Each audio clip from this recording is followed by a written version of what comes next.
Take a guess. How many times did you check your phone today? Most people say maybe 20 or 30. The real number, according to research, is closer to 100, sometimes far more. And here's the unsettling part. Most of those checks weren't decisions. You didn't choose to pick up your phone. Your hand simply moved. By the end of this video, you'll know exactly why and how to take back control. It starts with a chemical in your brain called dopamine. For years, people called dopamine the pleasure chemical. That's actually wrong, and the truth is far more interesting. Dopamine isn't really about pleasure. It's about anticipation.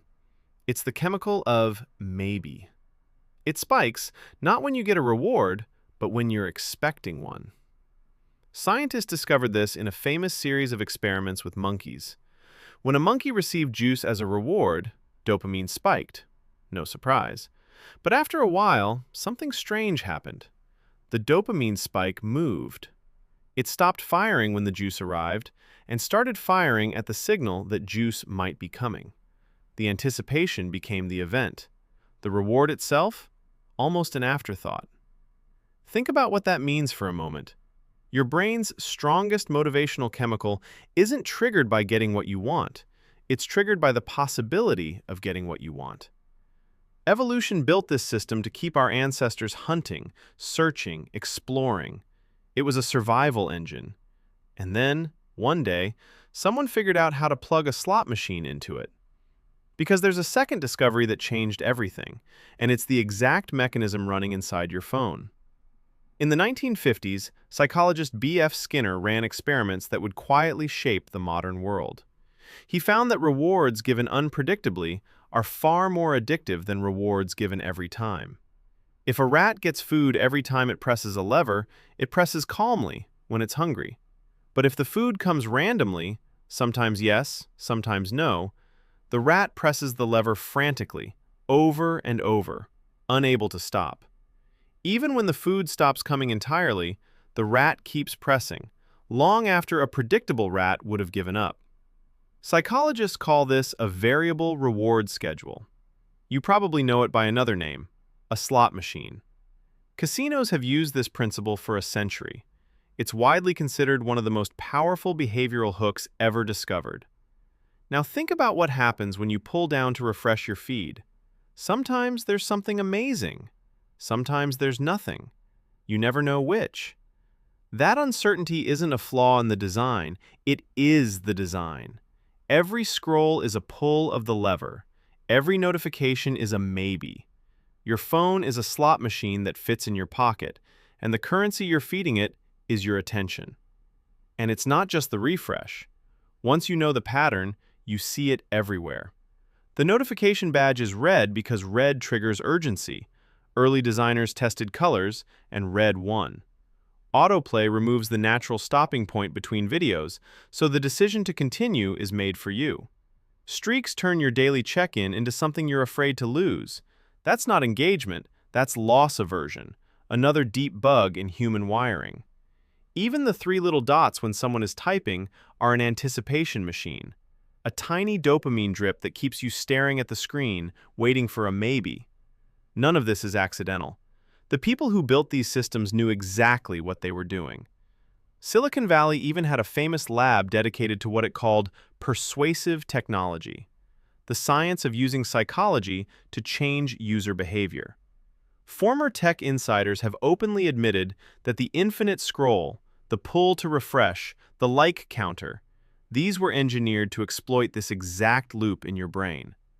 The inventor of the infinite scroll himself later expressed deep regret, estimating that his creation wastes millions of human hours every single day. Another early social media executive admitted the goal was simple: to consume as much of your time and conscious attention as possible. Here's the sentence worth remembering. When the app is free, the product is you. More precisely, the product is your attention, sold to advertisers. And the dopamine loop is the machine that harvests it. So what does this constant loop actually do to you? First, it shrinks your attention span. Not permanently, but noticeably. Your brain gets trained to expect a small hit of novelty every few seconds. Reading a book, sitting through a meeting, even watching a movie starts to feel strangely uncomfortable because nothing is refreshing. Researchers studying attention have found that the average time people focus on a single screen before switching has collapsed over the past 2 decades, from a few minutes to well under a minute. Second, it hijacks your boredom. Boredom used to be the brain's idle mode, the place where daydreaming, creativity, and self-reflection happened. Some of your best ideas in life arrived in the shower or on a walk precisely because your mind was unoccupied. Now, the instant boredom appears, the phone kills it. Many of us haven't been truly bored in years, and the cost of that is invisible but real. Third, it creates phantom urges. That feeling of your phone vibrating in your pocket when it didn't. Researchers actually call this phantom vibration syndrome, and most phone users report experiencing it. Reaching for your phone without any reason, unlocking it, closing it, and unlocking it again 10 seconds later. These aren't habits anymore. They're conditioned reflexes, the same lever pressing the rats did. And fourth, there's the comparison cost. The loop doesn't just steal your time, it fills that time with everyone else's highlight reel. Hundreds of curated, filtered best moments, consumed during your most ordinary ones. Study after study links heavy social media use with lower mood and higher anxiety, especially when the use is passive, just scrolling, just watching, just comparing. But here's the good news, and it's genuinely good. Once you understand the loop, you can break it. Not with willpower. Willpower loses to a billion-dollar machine every time. You break it by changing the machine's rules. Rule 1. Kill the unpredictability. Turn off every notification that isn't from an actual human trying to reach you. No badges, no banners, no sounds for apps. When the maybe disappears, the slot machine stops paying out, and your brain slowly loses interest. This single change does more than everything else combined. Rule 2. Add friction. The loop survives on effortlessness, so make it effortful. Move the addictive apps off your home screen, into a folder, on the last page. Log out so you have to type your password each time. Turn your screen to grayscale. Colors are part of the bait, and a gray feed is remarkably boring. Every extra step gives your conscious brain a moment to wake up and ask, do I actually want this? Rule 3. Protect your boredom. Pick one daily moment, your commute, a cue, the first 10 minutes after waking, and make it a no-phone zone. It will feel uncomfortable at first. That discomfort is withdrawal, and it passes. What comes back in its place is your own mind. Thoughts, ideas, daydreams. The things the loop was drowning out. And Rule 4. Replace. Don't just remove. A habit loop hates a vacuum. If you delete the app but keep the urge wins. So put something in the gap. A book on your nightstand where the phone used to be. A podcast queued for the commute. A note app for the ideas that boredom starts sending you again. The goal isn't an empty hand, it's a better lever. One more thing, because you'll hear this term everywhere, the dopamine detox. The idea that you can fast from pleasure for a weekend and reset your brain. The truth is more modest. You can't detox from dopamine, and you wouldn't want to. You'd lose all motivation entirely. Dopamine isn't the enemy. The hijacking of dopamine is. You don't need a dramatic detox. You need to quietly take the slot machine's levers away, one by one. Here's the thing to remember. Your phone isn't evil, and neither are you weak.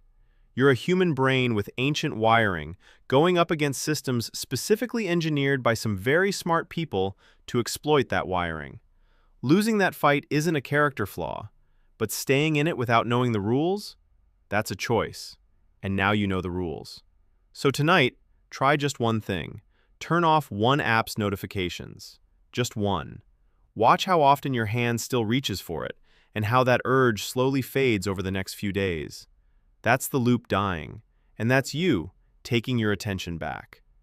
If this made you look at your phone a little differently, there's a whole playlist of these waiting for you. I'll see you in the next one.